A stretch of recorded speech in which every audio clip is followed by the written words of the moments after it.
तो दोस्तों, जो हमने एक्सपेक्ट किया था फाइनली वही हो गया। मैनचेस्टर सिटी ने अपनी दूसरी ट्रॉफी इस सीज़न की जीत ली है। स्पेशली उन्होंने आज मैनचेस्टर यूनाइटेड को हरा के एफए कप फाइनल जीत लिया है। एक्सपेक्टेशन थी कि मैनचेस्टर यूनाइटेड आज परफॉर्मेंस करेगी, एटलीस्ट थोड़ी टक्कर देगी मैनचेस्टर सिटी को। इवन दो अगर आप स्टैट्स पे जाएं तो obviously shots on target Manchester United के 13 थे, सिटी के 11 थे, और पोजेशन सिटी के पास 60 था एंड मैनचेस्टर यूनाइटेड का 40% था। लेकिन कभी भी स्टैट्स पे कभी नहीं जाना चाहिए, चाहे स्टैट्स नज़दीक हो या कोई स्टैट्स में आगे हो पीछे हो। लेकिन जो ग्राउंड पे रियलिटी थी, जो लाइव मैच जिन्होंने देखा है, उसके अकॉर्डिंग मैं कह सकता हूँ कि ऑल ओवर मैनचेस्टर सिटी का परफॉर्मेंस वे वे बेटर था मैनचेस्टर यूनाइटेड से। अगर आप मैनचेस्टर यूनाइटेड की टीम की बात करें तो आई थिंक मुझे दो तीन ही प्लेयर लगे जो थोड़ा इस मैच में अपनी परफॉर्मेंस दिखाने की कोशिश कर रहे थे। मैनचेस्टर यूनाइटेड के लिए सिर्फ मुझे रैशफोर्ड एंड कैसेमीरो थोड़े से दिखे कि वो थोड़ा ट्राई कर रहे हैं गोल स्कोर करने की। इवन दो गोल ब्रूनो फर्नांडिस ने स्कोर किया, लेकिन अगर ऑल ओवर मैच के बारे में देखें तो एक चांस बहुत ही सुपर्ब था रैशफोर्ड के साथ, जो उन्होंने रैशफोर्ड ने बहुत ही हैवी हिट करा था बॉल और वो गोल पोस्ट के ऊपर चली गई थी। कैसेमीरो का परफॉर्मेंस भी इन मिडफील्ड काफ़ी ज़्यादा सॉलिड लगा मुझे। और एक चीज़ तो मुझे बहुत ज़्यादा हंसी आई जब कैसेमीरो ने टैकल किया था कैंजी पे, और कैंजी की पैर पे जो है वो पैर रख दिया। उस समय मैनचेस्टर सिटी को फ्री किक मिलनी चाहिए थी, लेकिन उल्टा मैनचेस्टर यूनाइटेड को मिल गई थी। और मुझे वो थोड़ा सा उस इस पूरे मैच में थोड़ा सा फनी इंसिडेंट लगा था। Let's talk about match starting से लेकर एंड तक क्या हुआ। मैच स्टार्ट होता है, मैच स्टार्ट होते ही मैनचेस्टर सिटी 13वें सेकंड में गोल स्कोर कर देती है, और पूरा का पूरा हौसला मैनचेस्टर यूनाइटेड का वहीं मुझे लगता है कि वहीं खत्म हो जाता है। सही मैच स्टार्ट होता है, मैनचेस्टर सिटी का गोलकीपर ओटेगा बॉल हिट करता है और वो जाती सीधी हालैंड के पास। हालैंड से बॉल जो है वो लग के मैनचेस्टर यूनाइटेड के प्लेयर पे लगती है, और वो थोड़ी जो है ड्रिबल होके जाती है बॉल हवा में गुंडोआगन के पास, और गुंडोआगन एकदम परफेक्ट शॉट लेते हैं। और डिगिया के पास सोचने का कोई मौका ही नहीं मिलता, और उस समय ही मैनचेस्टर यूनाइटेड की आधी होप खत्म हो जाती है।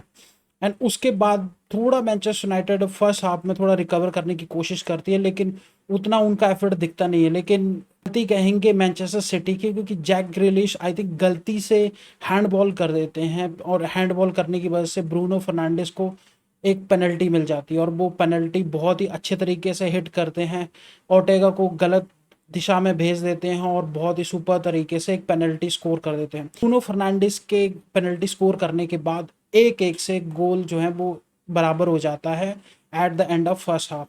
तो जब सेकंड हाफ स्टार्ट होता है तो सेकंड हाफ स्टार्ट होने के बाद मैनचेस्टर सिटी का पेस ज़्यादा दिखता है, क्योंकि जब जब हमने देखा है कि मैनचेस्टर सिटी जब भी पीछे होती है तो वो अपना ऑफेंस बढ़ा देती है। इवन दो उस टाइम भी मैनचेस्टर यूनाइटेड के पास काउंटर में एक दो चांसेस बन रहे थे, लेकिन वो किसी तरह से उनको यूटिलाइज नहीं कर रहे थे। और उसी समय मैनचेस्टर सिटी को एक कॉर्नर मिलता है, एंड कॉर्नर जो है वो हिट होता है। उसके कॉर्नर को हिट होने के बाद बॉल फिर से जगल होके जाती है गुंडोआगन के पास, और एकदम अगेन वो दोबारा एक शॉट लेते हैं। फर्स्ट वो गोल स्कोर करते हैं राइट फुट से, और ये शॉट वो लेते हैं लेफ्ट फुट से। गुंडोआगन लेफ्ट फुट से हिट करते हैं, और वो बॉल जो है मैनचेस्टर यूनाइटेड के डिफेंडर्स के बीच से होती हुई डिगेया के हाथों पे लगती है, इनके फिंगर टिप्स पे।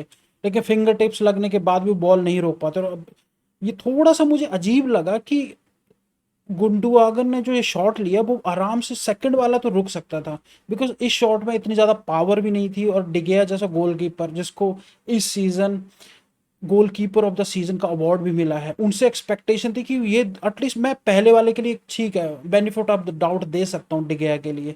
लेकिन सेकंड शॉट जो गोल स्कोर हुआ, आई थिंक डिगेया अगर दोबारा रिप्ले देखें हाईलाइट देखें तो उनको थोड़ा सा अशेम्ड होना चाहिए।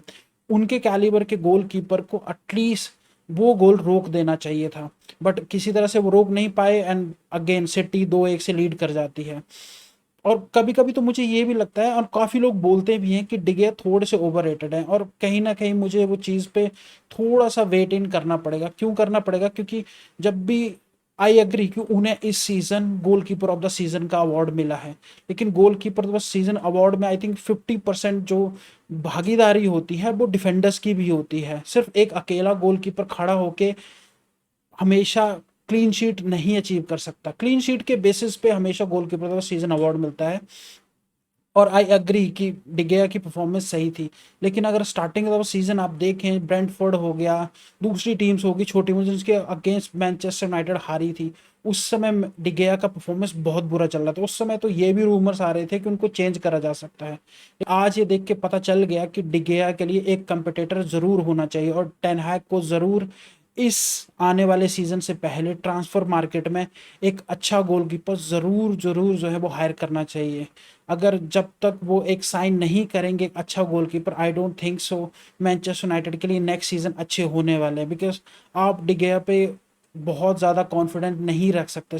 Even after seeing today performance, I don't think so मैं उनको इतना अच्छे कैलिबर का गोलकीपर अब मानता हूँ जितना आज से 2-3 साल पहले मानता था। रीजन यही है कि आज से 2-3 साल पहले डिगेया अपने प्राइम पे थे, लेकिन अभी धीरे धीरे उनकी परफॉर्मेंस डिक्लाइन हो रही है।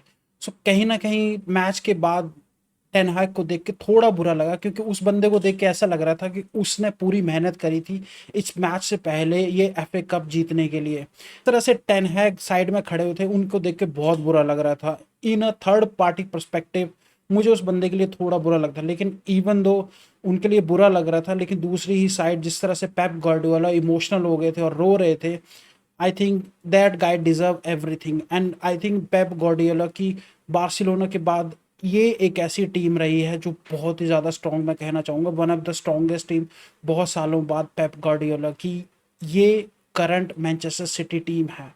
सो जिस तरह से मैनचेस्टर सिटी का ऑल ओवर परफॉर्मेंस रहा, आई थिंक बेस्ट परफॉर्मेंस था and they deserve this trophy. Obviously Manchester United ने एक गोल स्कोर करा, वो भी पेनल्टी से, उसके बाद कोई ऐसा एफर्ट नहीं दिखा। एक मैं कहना चाहूँगा एक एफर्ट उनका दिख रहा था जब एक्स्ट्रा टाइम में एटलीस्ट 91 या 92 मिनट्स में, जब मैकटोमिनी के पास चांस था हेडर करने का, लेकिन उन्होंने वो हेडर जो है वो गोल पोस्ट के ऊपर से क्रॉस कर दिया था और उस समय थोड़ा चांस लग रहा कि शायद अब जो है वो इक्वल हो सकता है 2-2 गोल स्कोर, लेकिन वो गोल स्कोर नहीं कर पाए और उसके बाद वो मैच पूरा किल हो गया। And at the end finally Manchester city ने अपना दूसरी ट्रॉफी इस सीज़न की जीत ली है। एंड जिस तरह से उनके परफॉर्मेंस चल रहा है, आई थिंक मुझे नहीं लगता कि वो इनके उनके लिए इतना मुश्किल रहेगा चैंपियंस लीग अगेंस्ट इंटर हारना। वो जीतने के ही ज़्यादा उनके चांसेस लग रहे हैं। आई थिंक 70% चांसेस हैं मैनचेस्टर सिटी के ये मैच जीतना चैंपियंस लीग का against Inter Milan. So let's see what's gonna happen. And again, congratulations to Manchester City and bad luck to Manchester United. But I think इस match के बाद उनको अपने में दोबारा झांकना पड़ेगा और देखना पड़ेगा कि उनको अपने रीबिल्ड के लिए कौन कौन से प्लेयर साइन करने पड़ेंगे, क्योंकि टेन हैग ने ऑलरेडी बता दिया था कि अगर टॉप 4 में compete करना है मैनचेस्टर यूनाइटेड को, they have to sign good players. और आज की परफॉर्मेंस देख के पूरा हमें पता चल गया कि उनको अच्छे प्लेयर साइन करने की ज़रूरत है, स्पेशली स्ट्राइकर। एंड बाकी थोड़ा अगर डिफेंस में वो अगर मैगवायर को जाने दे रहे हैं तो ऑब्वियसली डिफेंडर भी उनको एटलीस्ट एक आधा हायर करना पड़ेगा, साइन करना पड़ेगा। So let's see what's gonna happen in next week. And again congratulation to Manchester city.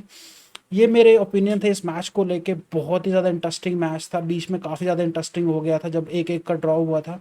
आपका भी कुछ ओपिनियन तो ज़रूर कमेंट सेक्शन में लिखें और हो सके तो मेरे चैनल को सब्सक्राइब करें। तब तक के लिए अपना ख्याल रखें, बाय बाय।